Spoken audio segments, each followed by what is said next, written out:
Сәлем достар, мен, ютубта не аштым ғой, иә. Кеше видео салған кезімде ешкім лайк баспапты. Лайк басып кетсеңдерші, мен гидроизменение жасап тұрамын ғой, сендер үшін, пожалуйста. Енді қазір мен де гидроизменение жасаймын.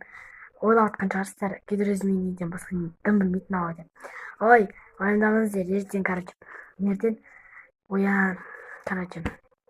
ояна салып сіздермен қойып ертең блог түсіремін, сөйтіп блог түсіремін, мені қолдап кетіңіздер. Бірінші осындай тоналка жағып аламыз. Менде бетке арналған крем қымбат. Ертең базарға барайын, аламын. Онша аз емес, нормально бірақ.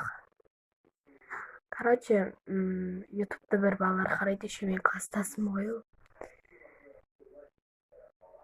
Әсіресе Нариман көріп атсыңдар. Сен ауырып жатыр едің ғой, анау мынау демей ақ қойыңдар. Мен по-любому ауырып жатырмын. Мен дене бір нәрсе шығып жатыр. Сондықтан мен бетіме ешнәрсе шықпағандықтан бетіме ғана гидроизменение жасап жатырмын. Бізде бір секші 2 бала бар. Егіз қойшы, екеуі де ше. Жеп көрем. Көп біздің класстағы қыздар айтады. Маған әсіресе шұғыла. Анан жақсы көрсін, не жақсы көрсін. Әсіресе ше, егіздерді айтады ғой маған. Менде губка жоқ та, губка деппін ғой, анда пончик жоқ. Пончикпен дерске кететін. Просто бүгін Азия шопқа бардым, бірақ сол пончик алудан кеттім ше. Кете берем.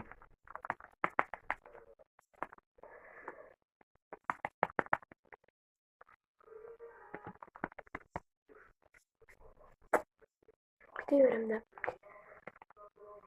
Ой, кешіріңіздер, боқтап қойдым.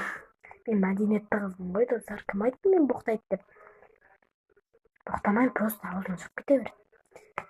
Мен иманатты қызбын ғой, иманатты. Еще ертең мен қорқыныш нәрсе айтамын. Дәл осындай түнде қорқыныш нәрсе айтатын боламын сіздерге. Өтсімна менімен болыңыздар. Енді бізге екінші қандай тоналка бар. Кеше түрлі макияжбен магазинге барған ғой. Бағжан деген магазин. Маған апай ұнайды, мен еркелетеді ғой. Қызын еркелеткен жақсы еркеледі ғой.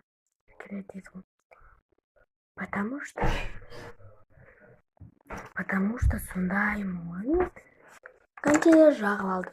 Мен екінші тестті күтесіздер ау. Екінші тестті күтіңіздер.